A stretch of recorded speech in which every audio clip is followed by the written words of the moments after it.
Good morning, it's Kyle Henderson of Bama Football on YouTube. Can I get a roll tide inside the comment box? I appreciate you guys for being here. Thank you so much. Today is Tuesday. It is April 8th. I hope that you are having an amazing start to your day. And if you're not, I'm going to help you get through the next part of your day. For the next hour, I'll be here talking some Alabama football. We'll hit on the game last night. Florida, the big winners in the NCAA basketball tournament, defeating Houston. And with a game that was certainly interesting towards the back end. I mean, we'll talk about that. We'll talk about things that we're watching for Saturday's 8-day practice. And then some really good interviews yesterday by Chris Lowe, speaking with several people from Alabama. And, we'll have a lot to discuss today. Getting closer to the 8-day practice. Are you coming to Tuscaloosa on Saturday for the 8-day practice? Jeff Allen, one of the greatest. He's head of the athletic training here in Tuscaloosa for the last almost 20 years. He said, and he's arguing, that fans are going to be able to see more than an actual 8-day game because you're going to be able to see the team practice. All right? Talking about practice.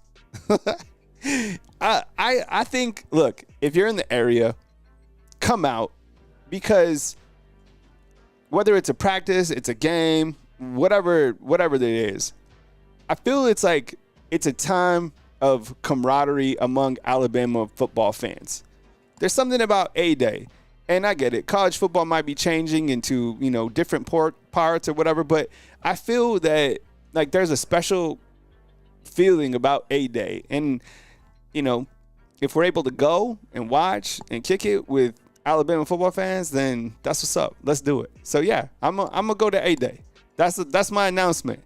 I'm going to A-Day. All right. So I'll be kicking with some friends. Probably posted up at the F3 tent. I'll give you more information on where I'll be posted up with. So if you want to come through, you want to say what's up, we can take a photo together. We can give a roll tide. I'll put the information. As we get closer to that date, I'll put the rally point. So, look at this. Let me do some morning shout-outs. These are my favorite. We have people from all over the world watching, right? KEI says, good morning from Japan. Let us know where you're watching from in Japan. I love Japan. I'm always talking about Japan. We have people all over, but as I mentioned several times, I had a roommate who was from Nagasaki. And, he just still around, still doing amazing things. So glad you're watching from Japan. I appreciate you tuning in. Herman, what's up? Always checking in. Antoine, man, my boy, it's good to see you, man. Yo, your boy been in the grind mode. First day off since the 30th, man, putting in the work. That's what's up, man. Good to see you. Jerry Hill up inside the comment box. Good morning to you as well. Kevin Lynch, what's going on, man? Appreciate you. Hacker Music, love you being here, bro. Max, what's up? Let's see who else. Chris from New Jersey, always coming with it, man. Appreciate you guys. Rich B, talking about the game last night. I start my shows off thanking people for being here. My boy Todd. Todd, what's up, man? Good to see you. Chris from New Jersey follows on my personal Instagram, which is Mr. Kyle Henderson. It's my life, kind of behind the scenes. I also have Bama football on YouTube on Instagram. But Mr. Kyle Henderson, if you want to kind of follow behind the scenes. Snail's World in with a super chat. That's what's up, man. He says, Kyle, one thing we got to remember about having a bad day, that at least your work office doesn't have a clear view of Neyland Stadium. Oh, 1,000,000%. and you know what? To compound on top of that, at least I'm not hearing Rocky Top replaying. That was the craziest thing. When I went up to Neyland Stadium, is I was like, I couldn't believe how many times they played Rocky Top. Like, there's so many different songs that you can play within your playlist, right? Like Alabama football. Like, I think since they went to the lights at night and stuff like that, it's one of the best atmospheres, and they have a pretty decent playlist. In fact, they've upgraded it. But like Neyland Stadium is just Rocky Top, like again and again and again. It drives you absolutely crazy. I appreciate the super chat, man. That's what's up. Raise the bar. Good morning to us from Chelsea. I went up to that football stadium, I think it was last year. Beautiful high school football stadium. Raise the bar. You agree? That's a really nice football stadium, kind of up. It's surrounded by forest and trees. And then Dean coming to us from Chattanooga. Yo, Chattanooga is a nice spot. I don't know if you guys have been up to Chattanooga, but Chattanooga is really nice. We got some good restaurants. It's beautiful. I think it's kind of underrated. I think that's where Patriot Life's up at. Jeff went to a Tennessee game a couple years ago. Yeah, I mean, Chad, what's up, man? Good morning to you.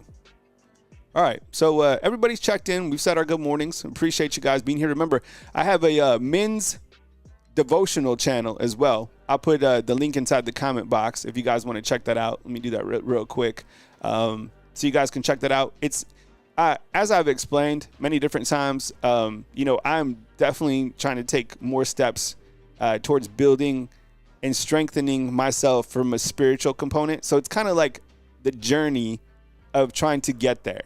And I feel that that's an area that I definitely want to strengthen. I have a lot of positive things going on in my life, a lot of gratitude, but that's certainly an area I need to tighten up. So it's kind of the whole purpose of the channel is a daily devotional based off a book that's written by some great authors. And I'm just, going off the book one by one and kind of tying that into my life and to what men might be going through. And you are certainly welcome to come along, men, women, whatever. Like I appreciate you guys at least checking it out. So I'll have videos up there as well. I appreciate you guys, but you need to tighten up the spirituality, and that's something that I'm doing. And if you're already there, I appreciate it. It's basically like a men's devotional. That's it. Just like as we're, trying to strengthen ourselves. So check it out. It's not necessarily like a worship channel. It's just like a, steps towards strengthening spirituality. Men's devotional. Check it out. All right. Look, things that I'm watching for this Saturday.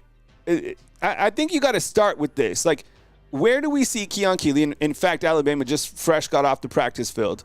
They have a couple practices this week, and then they have 8-day practice on Saturday. If you're a member of Yay Alabama, you can get on the field after the practice and get some interviews. So support Yay Alabama, get some autographs, have a good day, kick it with your friends and family, at 8-day.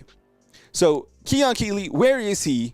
And kind of how is he progressing? And look, we don't know how much we're going to be able to see from this practice, but I think it's certainly something that we're watching because he's one of the guys that we truly believe in. And I mean, after he put on 30 pounds last year, he didn't see much playing time, but that's a tough area to get on the field right now, especially with LT Overton coming back. So let's keep our eye on Keon Keeley. And while I go over this, who's our couple players that you're watching going into Saturday? Just gonna name a couple players that you're watching, like specifically on Saturday, that you're curious about. You want to see where they're at. How are they practicing, this and that. Yeah, it's me, Marvin, said hit that like button. Yeah, please hit the like button. It definitely helps the channel overall. I don't know how, it does. Stick John, it's kind of like an empowerment channel for sure. Yeah.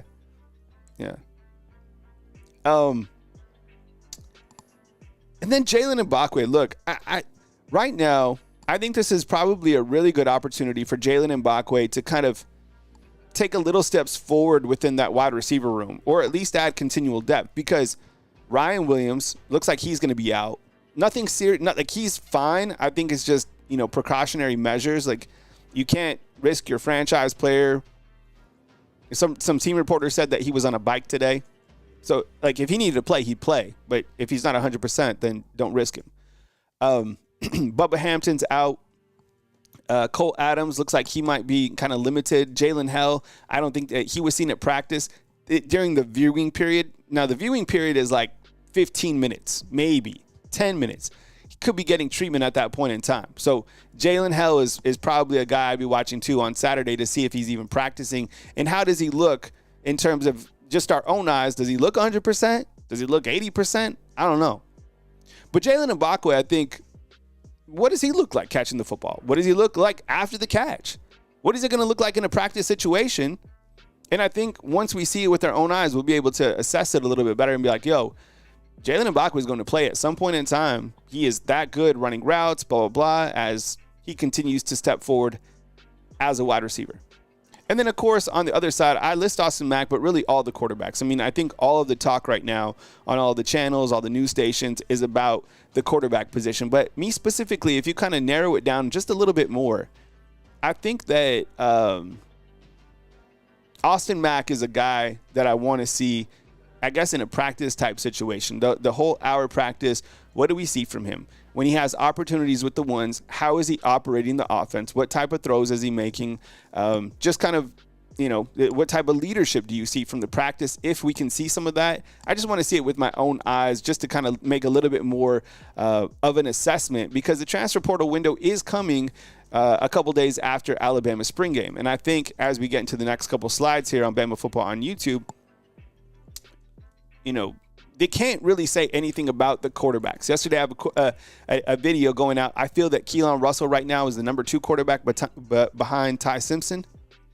But the coaches aren't going to say anything about the quarterback position because they need all these guys to be locked and loaded come August. They do not. If they were to say somebody was the quarterback, then another quarterback, one of the 3, is going to hit the transfer portal, plain and simple. And I know it might be uncomfortable for you to hear that, but those are facts. If you name a depth chart, if you have guys who are 1, 2, 3, whatever, guys are going to go into the transfer portal. So the coaches have to be strategic with their wording. It has to be more coach speak.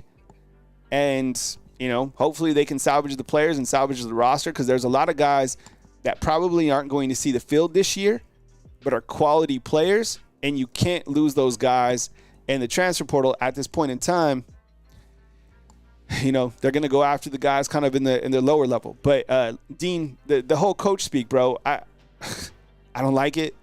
It's kind of like nauseating to hear just, oh yeah, everybody's looking good. Deep down, if you've coached, who's played the game? If you have been literally in sports, you damn well know who the best players are. If you've even coached Little League Baseball, you know who your best pitcher is, who should be in the 3 spot. If you've coached high school football, if you coached college football, if you've been around life, if you've been in business, you know who the best person is at sales, right? You know who the big dog is. Like these guys saying, oh, I don't know, it's all kind of the same. Yo, straight up, that's bullshit, okay? That's exactly what that is. And they're trying to hide the roster because of the fact that the transfer portal is coming. But that's exactly what it is. So, and I think people can smell BS, plain and simple. So it gets nauseating when you read these things. And it's like, oh, everybody's doing good. Everybody's the same. No, they're not. No, they're not. Period. They're not. People aren't the same. People are better than others. And that's okay to say that. But you can't say it before the transfer portal.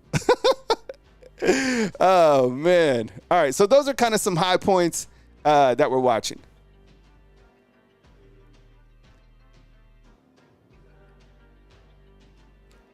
Mr. Curry, what's up, man? I see you inside the comment box. I'm not being negative. I'm being real. I mean, that's exactly the reason.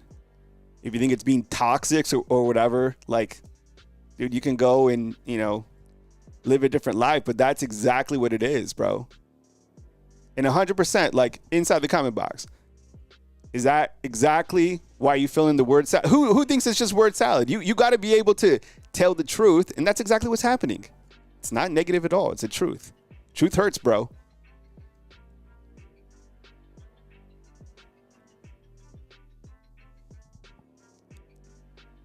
Last night, who watched the game last night? Florida beats Houston 65-63. I didn't think that the score would be this low. Yo, but Curry, before I go forward, man, like, I might disagree with you, but I love you being here, bro. And I would never, ever, like, belittle you. And I would never belittle anybody on this channel because I am not above anybody, period. I'm just literally like a small content creator in this space. So it's all good, man. I appreciate you being here. Florida, yo, the last point of the game was crazy. Oh, my goodness. Houston certainly choked. You got to get a shot off. And I've never seen a basketball game end that way. Like, the guy goes up for the shot. Great defense by Florida. But, damn, at least shoot it. Maybe it gets blocked. Maybe it doesn't. But how he kind of went up and the ball just, like, dropped there, that was absolutely crazy. Man, Houston had a damn good team. They were, high-level team, a number 1 type team. But let me ask you this inside the comment box. And we talked about these yesterday, and I think most people had Florida winning the game. But how many of you inside the comment box had Florida winning the tournament? Florida was that team, and I think we quickly learned that Florida was that team based on their defense, their backcourt, their front court. Coach after the game said that they had the best backcourt in the country, and I think he's absolutely right. But how many inside the comment box felt, let me ask you this, okay? How many people inside the comment box knew that after Florida beat the pants off Alabama, that was the team that was going to win the tournament? Raise your hand. I did. Yo, as much as we love Alabama basketball, and they absolutely had an amazing season, Florida gave them a serious reality check on in the SEC tournament. That was as soon as I saw that game, I was like, ooh, where's my bracket? And I was like, I am picking Florida. That team was good, man. But I kind of thought that Duke might win it after Duke beat Alabama and played so well. And then I started, I was going all over. But some really good basketball towards the back end. I'd love to see it. One shining moment. The only play who saw one shining moment? The only play that I thought that they missed out on one shining moment that they should have had on there was Grant Nelson blocking Cooper Flagg. That was one of the best moments of the tournament. I don't know. Maybe they didn't want to get in Flagg's feels or whatever, but. And it's always kind of anybody but Duke. But Army 3275 had Duke over Florida. Herman's like anybody but Duke. Stick John is saying I had Duke versus Florida. Yeah, I appreciate it, man. Hey, Austin, what's up, man? I appreciate you. Austin Cortez, your content. Interesting, and don't force none. Nah, I appreciate you, bro. Thanks for being here, man. You're welcome to be here, man. He says, you're my new favorite content creator. Oh, down to earth. 100%, man. I think one of the things that you'll see from the channel, bro, is like I am not perfect. I've been humbled in more ways than I can ask. You don't ask to get humbled. It just happens to you as you move towards life. And it's up to you to respond positively or negatively. And it's up to you to get pressed or not pressed by people, what they say inside the comment box. But you gotta keep going. So my goal is consistency and performance. And I got that from Coach Saban. I'm not going to lie. I was sitting there listening to him at the podium, always talking about how good do you want to be? How far do you want to go? And it's up to you to be able to have that right psychological disposition to be able to push towards difficult times, right? Face adversity. And I'm not going to lie. The last 2 years for myself personally been very difficult, but I am proud that I've taken it one by one, day by day, and been able to just improve a little bit. And I'm not perfect. I'm not like cleansed or anything like that, but just a real dude, bro. Got 2 kids, just trying to put food on the table, and I love being here. And God has given me an ability to be in this space, so I'm rolling with it. That's it, man. But I appreciate you being here, bro. 1904, man. What's up? I appreciate you. Anyways, congratulations to Florida. That was certainly the best team, and they won. So following that, and we'll go to the full screen right here. We're going to go over some slides. This was just posted by Greg Byrne, the Alabama athletic director. He posted that he was on a Southwest flight with Coach Nate Oates. They were coming back from San Antonio, and he's like, this is who I ran into. So starting July 1st, 2025, the University of Alabama will be able to use around $20 million to pay student athletes. Some say 75% of that can go towards football just alone. Alabama football coach Kalen DeBoer has a base salary at $10 million. Nate Oates has a base of $5 million, and Greg Byrne making $1.5 million. Look, Greg Byrne said that they have to invest into their high-level coaches, right? Not mad about anybody getting paid. This is kind of where we're at. It'll be interesting to see how Alabama utilizes that $20 million and who gets paid what. I think, if you're looking at kind of the Olympic sports, I don't know how much they're going to get. They're still going to get NIL, so you're going to have that $20 million as kind of a base to pay out. But think about this. You add up DeBoer, you add up Nate Oates, that's $15 million base. You add up Greg, that's $16 million. Didn't Mike Norvell, the Florida State coach, have to give back like $5 million or something like that? Man, it's expensive. And the players, I guess we're never going to be able to see which players are making what, but I would imagine that like a player like Ryan Williams isn't cheap. Yeah, and I think kind of 20 million is the cap for all of the major programs. So Georgia's going to be able to work with that. Texas is going to be working with that. But the thing is, keep in mind this, and we'll talk about this more going forward, is you're also still going to have the collectives as well that are seeking out NIL deals. So players are going to be making not only kind of a base from this $20 million, they're also going to be making NIL money. So Ryan Williams and the deals that he has, he's going to be making that along with whatever the University of Alabama is paying him. The thought process is they, what's up, West Coast? And it's all good, man. Appreciate you being here. The thing is, they want players to be able to still get those NIL deals, and those NIL deals that are like super solid. Like Ryan Williams has to do like X amount of commercials. They just can't like give him the money for it. Like it has to be legitimate NIL deals. I have no idea how they're going to keep track of all this, but this is where we're at. Kevin Lynch, what's up, man? Kevin Lynch chimes in from the comment box. We're here for you, Kyle. You always tell nothing but the truth. I appreciate you, bro. Thanks for being here. Hunter, what's up, man? He's saying regarding Mike Norvell, he chose to give it back. I don't think they made him. Yeah, I think so. I think he gave back like $5 million in towards kind of the NIL, so they can be able to buoy up Florida State. No, that's what's happening. I think Brian Kelly at LSU was kind of doing some of the similar things. I think for Alabama, these coaches are making a ton. Look, this is a major program. This is the one show in Alabama, right? This is the pro team. And these guys are getting paid what they're getting paid, the coaches. The athletes are getting paid. So Alabama's strategy right now is going to the fans and asking the fans to pay through Yay Alabama so that the players can have even more money. And that's just kind of the model at this point in time.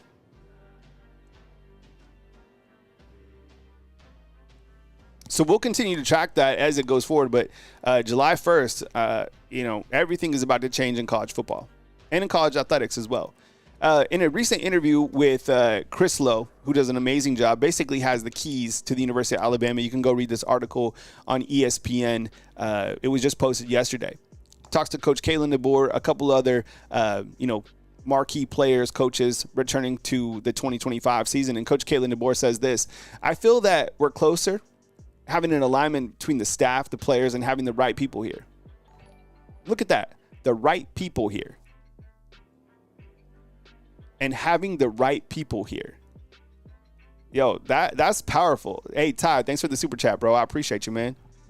And with the roll, you know what, Todd. Everyone has an appreciation for what each other brings to the table. I love that, but I like the part where he says the right people here. And I think if you kind of dive in a little bit more, you have the staff and the players. I think, look, having Coach Grubb here brings a lot of sense of probably relief and takes a lot off Coach Kalen DeBoer from an offensive perspective, right? Because that was kind of the one piece that he anticipated to be here last year when he was laying the tracks, but it wasn't here. So that was probably really challenging for Coach Kalen DeBoer to hand over the reins to Nick Sheridan, who at this point in his career isn't qualified to be the coordinator at Alabama, but he did his best, and it was difficult, especially with the quarterback that he had. But now, as he says, the alignment between the staff and the players and having the right people here. Who are the wrong people here? No, I'm serious. Who are the wrong people here? I don't know. Everyone has an appreciation for what others bring to the table. So that's Coach Kalen DeBoer. I think a powerful quote yesterday to Chris Lowe. Again, I recommend you guys go check out that article. It's posted on ESPN.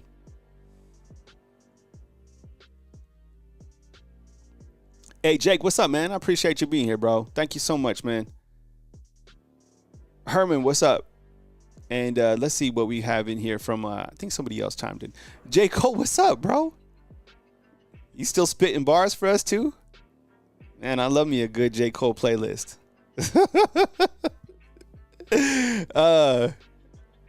Right? Jarvis, am I right? Having the right people here. Well, who are the wrong people? That means to me that there were some wrong people on the team. That's what that means to me.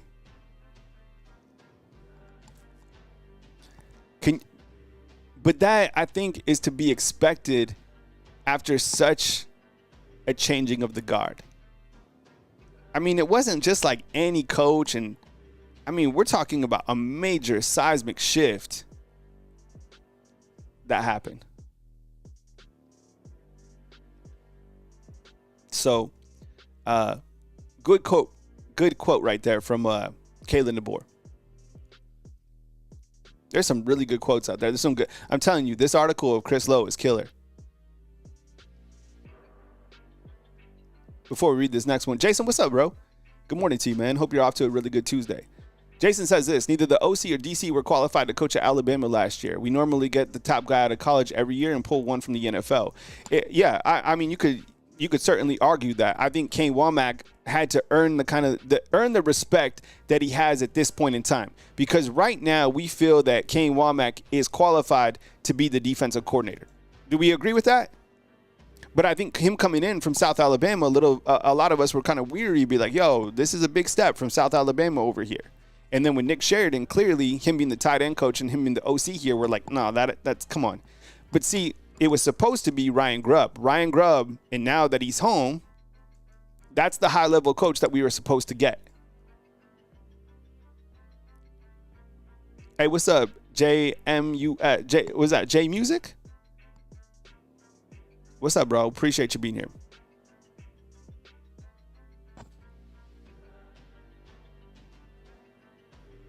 So,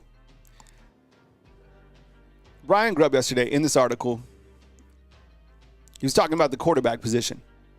And I think this is pretty much coach speak, because as I mentioned in the beginning of the show, you can't say exactly where we are 1, 2, 3 with the quarterbacks, because one of the quarterbacks probably dips out. That's just how it is. So he says, I think we got 3 really good quarterbacks, and I mean that. And I think he's right. I don't think that's coach speak. I think the 3 quarterbacks are really good. I don't think anyone has separated. I disagree with that. That's coach speak. I think if you were to really ask him for, like based on like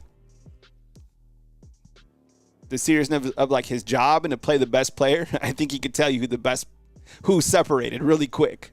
You'd be like, hey, Ryan Grubb, your job's on the line. You have to play the best quarterback. Who's it going to be? Well, I don't know. Nobody's separated. I'm going to play 3 quarterbacks the first game of the season. BS. You know who has separated themselves, period. They're all playing good. Everybody's good. But they're not great. Agree with that. You're looking for the guy that's going to be consistent. And let's face it, the guy that we've heard that has been consistent so far is Ty Simpson. Nobody has said, no. A lot of people, I haven't heard a lot of coaches talk about Ty Simpson. Why doesn't somebody just come out and be like, Ty Simpson he's killing it. He's doing so well. And we are so happy for him, because this guy has really taken some steps forward. There hasn't been a lot of like high, it seems to me there hasn't been a lot of praise for Ty Simpson. It seems like all the quarterbacks are doing good, but it seems like the reports from the scrimmages is that Ty Simpson is like the man. Just something that stands out to me.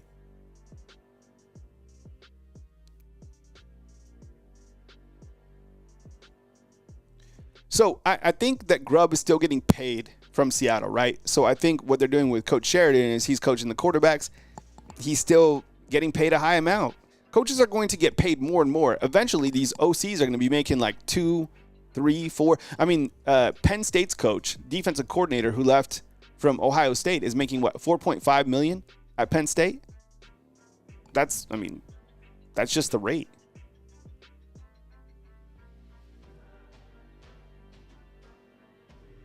Ooh, Antoine, what's up, bro? Ooh, I like this, man. That's some deep quote. We might have to take this to the devotional channel. J Music is saying we got to get at least 10 wins. Right now, I checked FanDuel yesterday, and I think the over-under for win total for Alabama is 9.5.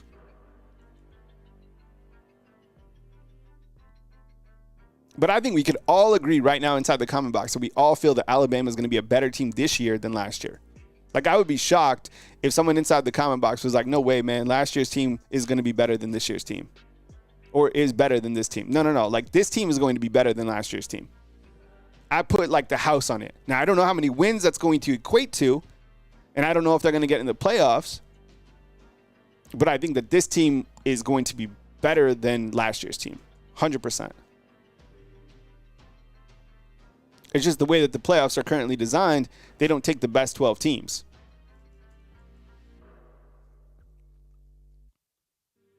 All right, another. So again, I have it right now from who I've spoken to. I know it probably makes people uncomfortable when you talk about these. Get used to being uncomfortable. This is pro. This is pro sports. Guys are being paid millions of dollars. It's like talking about who's the second and third string in the NFL. This is where we're at. These guys aren't just student athletes and just, on scholarship. No. These guys are getting paid major money. That's it. I have Keelan Russell, from what I've heard, as number 2, and I have Austin Mack number 3 after this last scrimmage.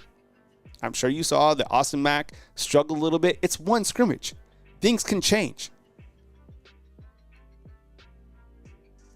But I have it Ty, Keelan, and Austin Mack at this point in time.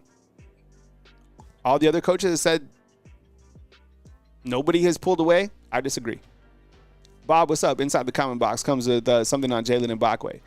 What's up, Bob? Good morning to you, man. I hope you're having a really good Tuesday. Bob says if Jalen Mbakwe don't become a starter soon, you're going to have to let him transfer. You can't pay big money for someone to be riding the bench.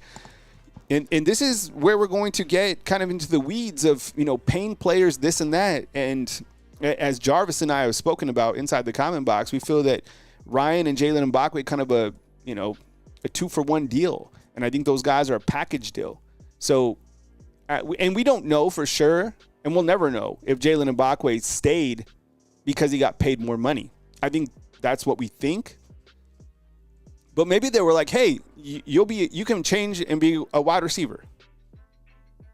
But as we look on the depth chart, come on, like the depth chart is, when all these guys are healthy, how are we going to get Jalen Mbakwe on the field? And that doesn't say anything bad about his playing style. It just tells you that Alabama's first 5 wide receivers are absolutely elite. Like, what are you going to do? Sit Lazier Brooks?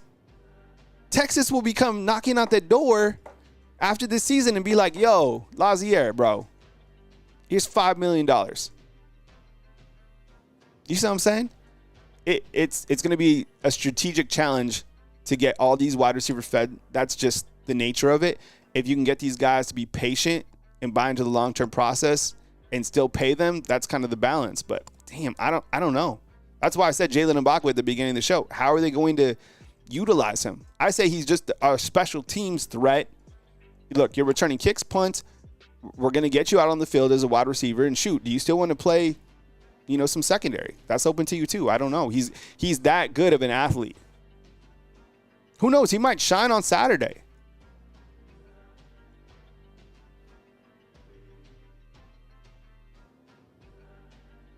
I kind of feel the same, that he should have stayed, Antoine. I think about that. He still could. He could play both. Lance says Mbakwe isn't a top 5 DB or a top 5 wide receiver.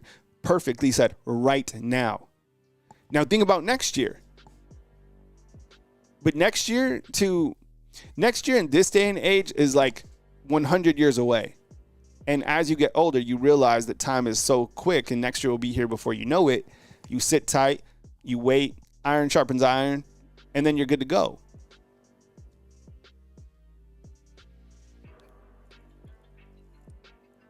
Love this quote by Bray Hubbard. This is from the Hey Coach Show. Be sure and watch the Hey Coach Show. It's part of the Crimson Tide Sports Network. He had this to say yesterday, Bray Hubbard, one of the top safeties in college football. You're right, Jarvis.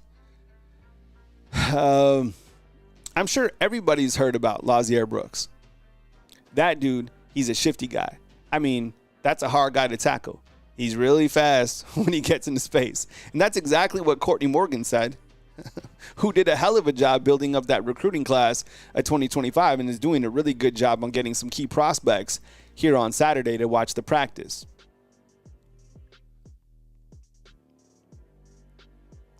Kind of just goes into what we were talking about. Lazier Brooks and Jalen Mbakwe, those are probably more slot type wide receivers. I think Jalen Mbakwe could be boundary or a field type wide receiver. I think he could play all over. But a guy like this, Lazier Brooks, I have him number 2 on my freshman. after Dejoun Lee. I have Dejoun Lee as the top performing freshman. I have Lazier Brooks number 2, and I have Keelan Russell number 3. A lot of people, and Chris is, giving big praise to Courtney Morgan. Yo, Courtney Morgan, where would we be without Courtney Morgan? No, I'm serious.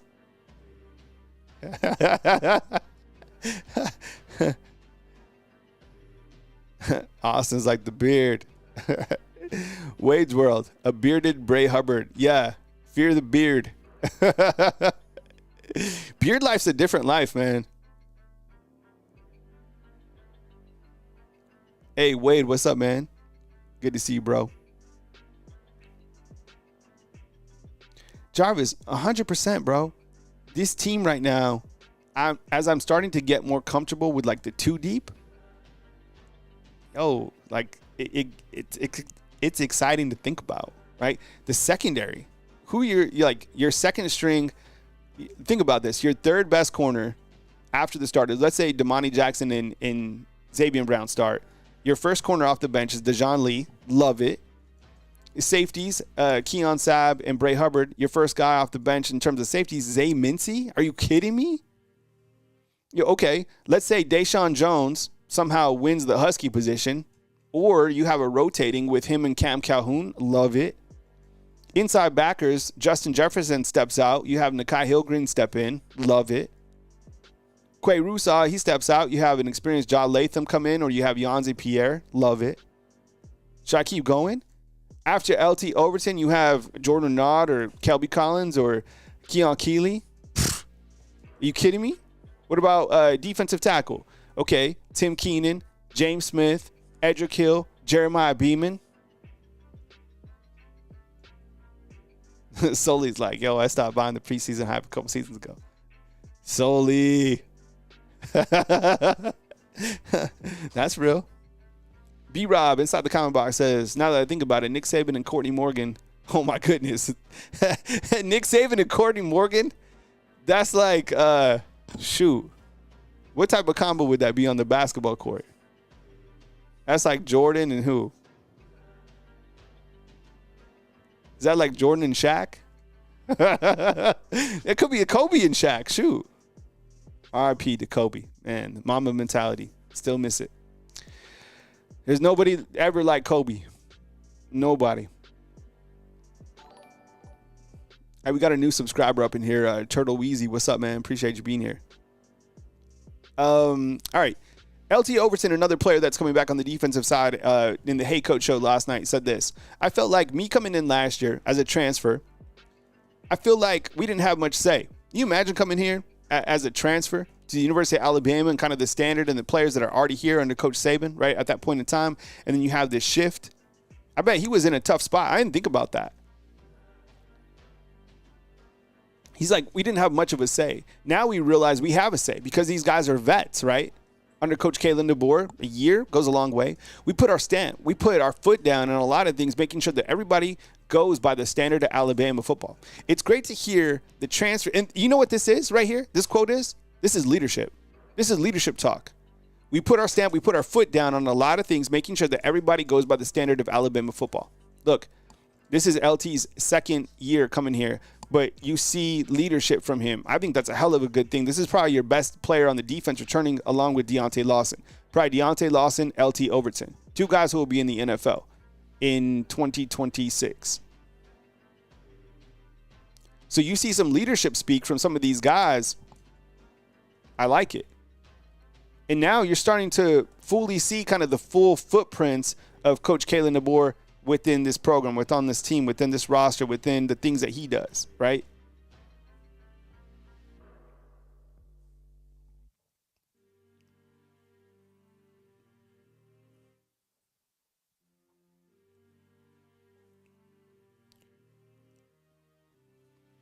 I love this quote as well.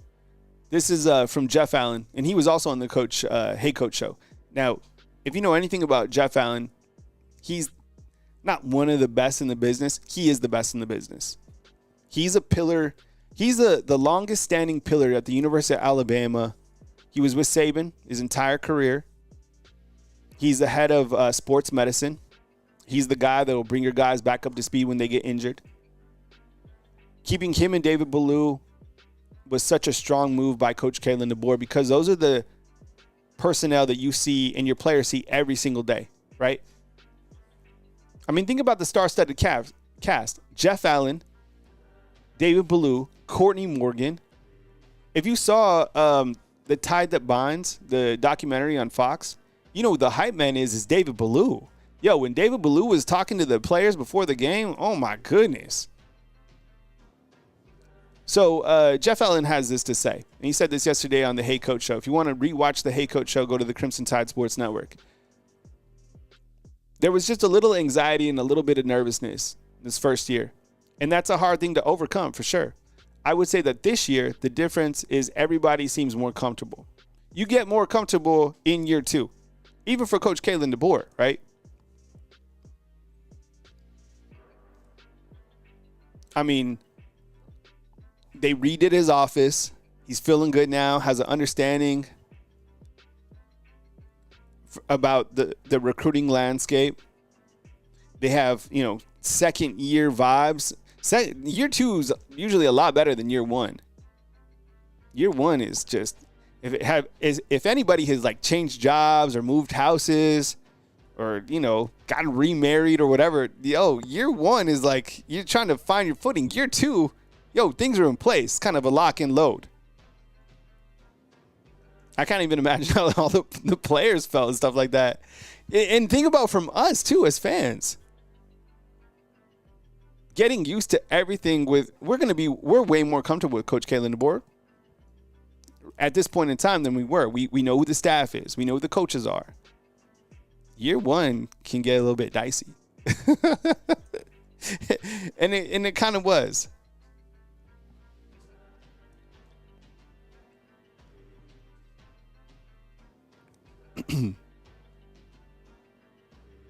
Matt Dunn, what's up, man? Good to see you, bro.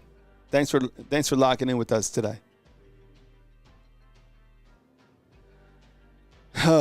Well, there's a couple position battles that I think we should keep track of going into Saturday's practice. And as we get closer to Saturday, I'll let you know where I'm going to be during pre-A day, the practice. I'll be on the quad, hanging out with some guys. If you want to roll through, say what's up, take a photo together, that'd be cool. I'd appreciate it. So more information on that as we get closer to A-Day practice.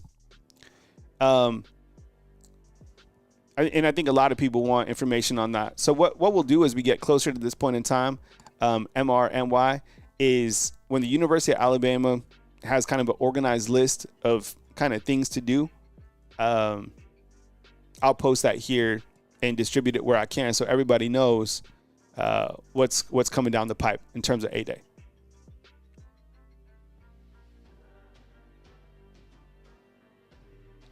Oh, you guys want a back-end update on Pearl?